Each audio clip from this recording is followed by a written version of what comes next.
Hello friend, these are the ingredients that we'll need to make the chocolate caramel bars. And you can use chocolate cake mix or the yellow cake mix. If you are a chocoholic, go for the chocolate because that's what my mom always used for us growing up, and it's like the best. But today we have yellow, so we're going to go with the yellow. And we use the Kraft caramels, which you need to unwrap. Takes a little bit of time, but it's totally worth it. So I like to get those unwrapped. I'll preheat the oven to 350, and we're going to spray our 13 by 9 glass baking dish. Then you're going to need some evaporated milk, 2/3 of a cup total, but we're going to put half of it in with the caramels, and then the other half we're going to save for the cake mixture.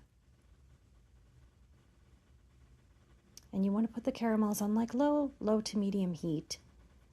You want to just keep an eye on them so that they don't burn, and stir them occasionally. So we'll put half of that in there, and then like I said, we're going to save half for the cake mixture. So we'll get the cake ready after we just give these a little bit of a stir to get them going. They'll start to melt.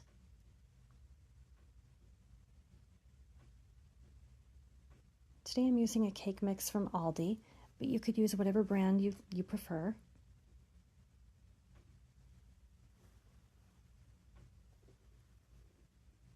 And then we're going to add our melted butter. It's 1 stick of melted butter. This is not a low cholesterol recipe. And then we're going to add our evaporated milk to this. And you could use a stand mixer or beaters if that's easier for you. But you just want to mix this up pretty well.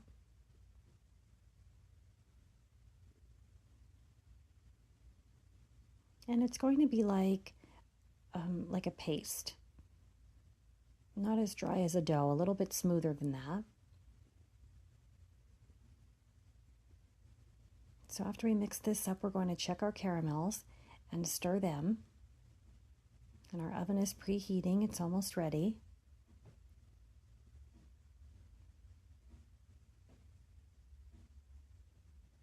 So now we will stir our caramels,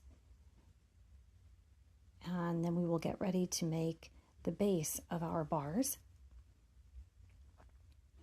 So you just put about half of the mixture in, maybe even 2/3 if you need, because you want to cover the bottom. This is where my perfectionism really shines.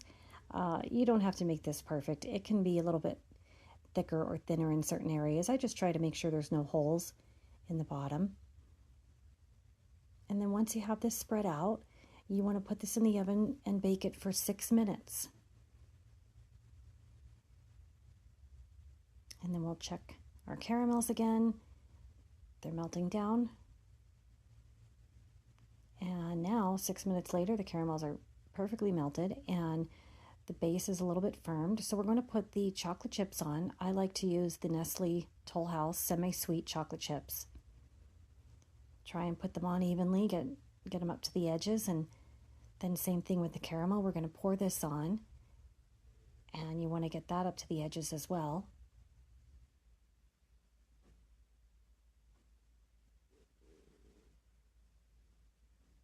And we make sure to get every bit out.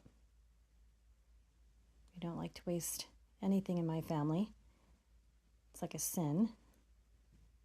I don't know if it has anything to do with the fact that we're Italian, but that could be. So we want to put all that on, and then you'll see what it looks like with the chocolate chips and the caramel spread on it.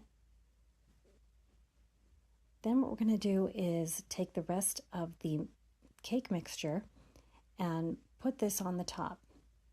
So you break it apart, and I kind of flatten it out a little bit and just spread it on as evenly as I can. You're going to have lots of open areas, and that's fine. And this is something just so nice to make as a treat for your family any day of the week. It's nice to bring to a party, you know, any kind of gathering where you might want to bring a little something sweet. So we're going to bake this for 20 minutes. I took it out after 18 just to check it, and it was still a little bit soft, so I put it back in. And as you can see, now it is done. It's lightly browned.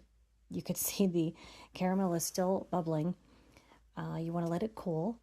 And once it cools about, 15 minutes or so, you can cut it, store it in the fridge, let it come back up to room temperature when you want to eat it, or eat it cold. But it is just delicious. Gooey, chewy, fantastic. I hope you guys like it. See you next time.